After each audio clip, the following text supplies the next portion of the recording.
Dinas Pendidikan dan Kebudayaan Provinsi Nusa Tenggara Timur memberlakukan uji coba masuk sekolah pukul 5 waktu Indonesia Tengah. Uji coba dilakukan di 10 sekolah percontohan, salah satunya SMA Negeri 1 Kota Kupang. Kepala Dinas Pendidikan NTT, Linus Lusi menyebut, kebijakan hanya dilakukan bagi siswa kelas 12 atau kelas 3 SMA. Jadi pada kepala sekolah termasuk jam masuk sekolah ditetapkan jam 5 pagi. Khusus siapa? Khusus siswa kelas 12 sama SMA yang sudah tergabung dalam 10 sekolah yang kami sudah ungkapkan.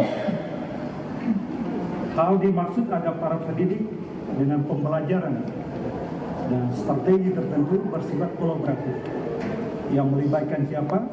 Yang melibatkan guru-guru pengusia, akademisi dari kampus-kampus di NTT maupun kampus-kampus ternama di Pulau Jawa.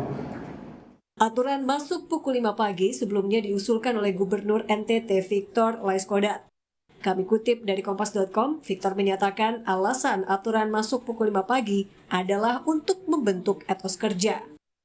Anak itu harus dibiasakan bangun pukul 4 waktu Indonesia Tengah. Pukul 4.30 mereka sudah harus jalan ke sekolah, sehingga pukul 5 waktu Indonesia Tengah sudah harus di sekolah. Supaya apa? Itu etos kerja. Bagi para siswa, masuk sekolah lebih pagi menjadi tantangan tersendiri. Selain harus bangun lebih pagi, mereka juga kesulitan mendapatkan transportasi umum. Di sini waktu saya itu tidak terlalu cuma waktu untuk membantu orang tua saja yang mungkin agak sedikit terhalang. Mungkin cuma untuk ke teman-teman yang lain, kasihan mereka mau datang sini soalnya terhalang dengan kendaraan mereka atau yang biasa datang dengan bemo. Mungkin jam-jam begitu masih minim sekali bemo. Kebijakan masuk pukul 5 pagi juga menuai pro kontra dari orang tua siswa. Orang tua menilai kebijakan yang diambil pemerintah terburu-buru. Hal yang baru yang menurut kita sampai masuk akal. Karena jam 5 itu jamnya orang kalau di pasar orang berjualan. Anak-anak sekolah ini kan bukan orang-orang yang jual di pasar. Lalu orang juga harus mempersiapkan mental secara baik untuk hadapi perubahan seperti ini, dan kita rasa bahwa setiap keputusan kebijakan yang diambil pemerintah ini terlalu terburu-buru. Orang tua siswa ya, saya mendukung anak saya agar dia juga bisa bangun pagi, persiapan diri baik juga, supaya dia bisa atur waktu. Dengan ini juga dia bisa tahu waktu, dia bisa atur, saya harus sekolah pagi, malam dia tidak bisa banyak bermain. Munculnya penolakan dari sejumlah orang tua murid, Pemprov NTT melalui Dinas Pendidikan saat ini bergeser 30 menit. Maka aturan berlaku menjadi pukul 5.30 pagi. Uji coba ini akan berlangsung selama 1 bulan. Tim Liputan, Kompas TV. Aturan masuk lebih pagi muncul dari Gubernur NTT dengan tujuan untuk meningkatkan etos kerja siswa. Tepatkah aturan ini diterapkan untuk siswa SMA? Kita bahas bersama Ketua Komisi 10 DPR RI, Saiful Huda. Pak Saiful Huda, selamat malam. Malam, Mbak. Kita juga akan sapa Malam, Ketua Umum. Baik, kita juga akan sapa Ketua Umum Persatuan Guru Republik Indonesia, Unifah Rosyidi. Bu Unifah, selamat malam. Selamat malam, Mbak. Saya ke Bu Unifah dulu. Bu Unifah, jam 5 waktu Indonesia Tengah, siswa kelas 12 sudah harus ada di sekolah belajar. Ini gimana respon Ibu? Ya, saya begitu mendengar itu berkomunikasi dengan para guru, kemudian juga dengan tim di Pemda NTT. Saya mengatakan bahwa setiap kebijakan itu yang paling penting itu harus melibatkan banyak pihak dan dampaknya. Karena kan itu tidak bisa berdiri sendiri. Dan tentu saja pukul 5 pagi itu dimanapun itu nggak di luar di luar rasional kita lah. Jadi kami berharap untuk dikaji kembali menjadi 5.30 itu juga kami terus-menerus untuk berkomunikasi sebelum ditetapkan.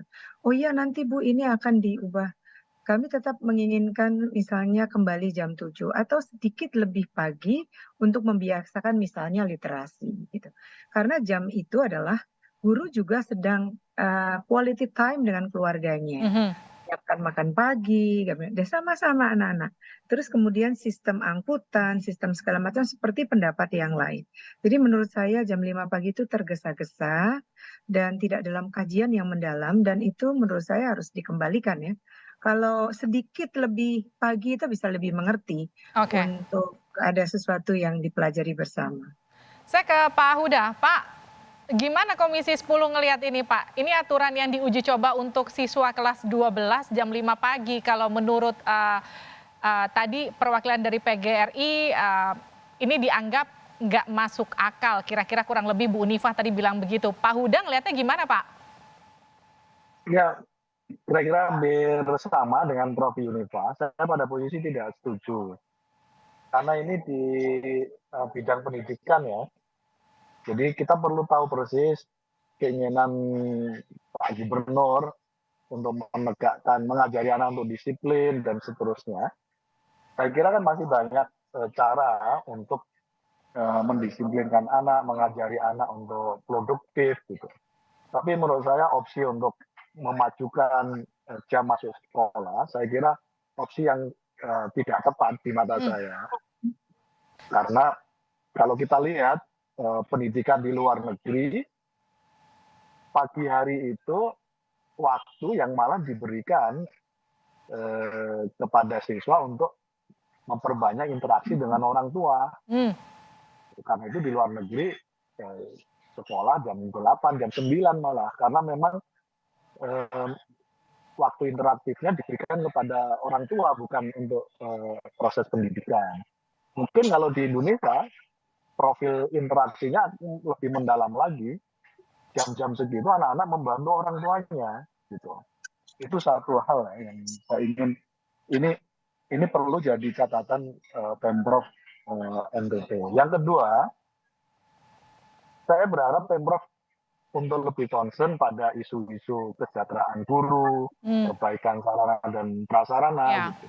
Karena ukuran terkait dengan proses pembelajaran, substansi proses pembelajaran, saya kira yang punya ukuran lebih detail saya kira Kemendikbud, gitu.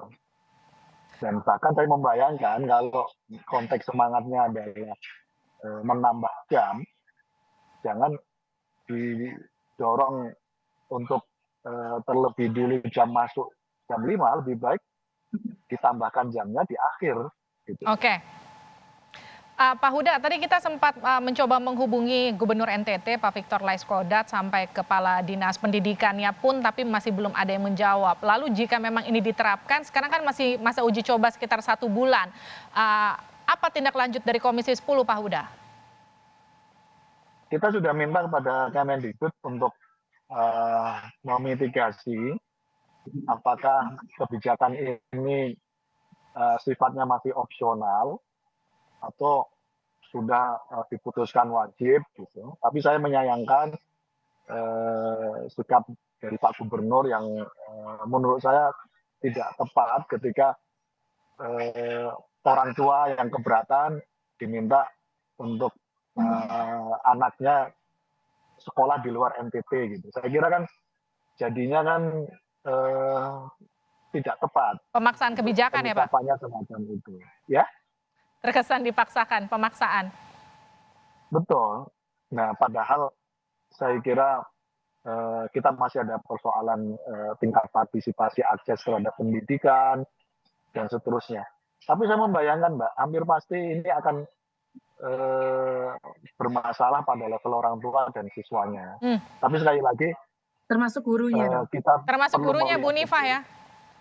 Jam 5 pagi berarti harus jalan jam 4:30 pagi. Bagaimana penerangan jalan, bagaimana kemudian tadi kita lihat juga sekolah masih gelap, penerangan di sekolah masih belum optimal. Lalu apa yang diharapkan dengan jam 5 pagi di sekolah begitu ya? Persis. Nah, karena itu sekali lagi saya ingin mendorong satu ukuran objektif saja, dan ini berlaku secara global, bahwa semestinya memang pagi hari ruang untuk memperluas interaksi siswa terhadap orang tuanya, bukan untuk proses belajar. Bu Nifah, ini dari sisi guru jam ideal untuk siswa mulai belajar. Kalau tadi kan Pak Huda sempat menyatakan kalau berkaca dari pendidikan di luar negeri itu startnya jam 8, jam 9 begitu. Tapi kan kalau kita rata-rata di Indonesia tuh startnya jam 7, setengah 8 maksimal rata-rata kalau sekolah. Idealnya tuh berapa jam siswa seharusnya justru ada di sekolah? Makin pagi lebih baik atau justru makin siang lebih baik? Enggak, jadi kita kan sudah melakukan kajian ya. Jadi setiap tingkatan anak-anak itu SD, SMP, SMA itu beda-beda. Gitu kan. Tetapi yang paling ideal itu untuk mendisiplinkan anak-anak ya sejak misalnya mulai jam 7. Kalau ukurannya matahari, kan bisa misalnya kesempatan untuk berolahraga, berinteraksi di rumah.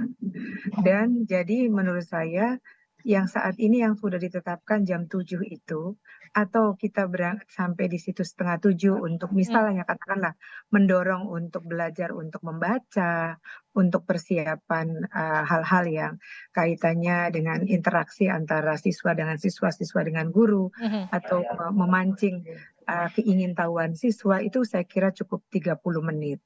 Dan setengah 7 masih tolerable. Dan yang paling penting lagi itu kan sebenarnya Kementerian Pendidikan sudah mengatur waktunya. Ya kan, di berbagai negara di dunia seperti yang dikatakan oleh Pak Saiful Huda, di Singapura tuh sekarang dari jam 7.30 akan ditambah menjadi jam 8. Karena itu adalah saat yang tepat, bukan soal lamanya saya kira. Tapi saya juga pernah punya pengalaman sih tahun 1996, itu dengan Pak JK, waktu itu menjadi Menteri Koordinator Sosial kalau nggak salah, itu mendorong pertukaran kepala sekolah di timur dan barat untuk menanamkan kultur belajar. Jadi sebenarnya ada banyak cara yang kalau ingin mendorong perubahan kultur belajar. Anak-anak sekarang tuh bisa dengan tanggung jawab. Guru-guru bisa dengan proyek yang tepat untuk membangkitkan tanggung jawab karakter, bukan dengan memperpanjang waktunya. Jadi harus dilihat adalah dampaknya. Dampak dari sebuah kebijakan itu kemana-mana. Dan saya pikir ini kan tadi dikatakan sebagai uji coba ya, 1 bulan. Dan alhamdulillah sih sudah berkurang dari jam 5 menjadi Udah jam mundur 30 menit ya Bu? Ya, saya sudah tahu tuh dalam negosiasi sebelumnya kami sudah komunikasi ketika belum rame, tolonglah jangan dilakukan gitu. Dengan cara kami menghubungi teman-teman di NTT ya, di lingkungan mereka di pendidikan itu. Oke Bu, jam 5.30 ya jangan, saya bilang gitu. Nah, seperti ini tuh artinya dialog publik. Melibatkan berbagai pihak termasuk ya. Kalau kita belajar di profil pelajar Pancasila, itu siswa harus dilibatkan. Jadi harus tanya juga kepada siswa. Iya. Baik, terima kasih Bu Unifah dan juga Pak Huda. Kita tunggu nanti kelanjutannya setelah 1 bulan uji coba. Nanti mungkin kita akan berdialog lagi. Mungkin ada kesempatan bersama dengan Pak Gubernur NTT ataupun Kadis Pendidikan NTT di sana untuk menjawab isu ini. Terima kasih telah bergabung bersama kami di Sapa Indonesia Malam.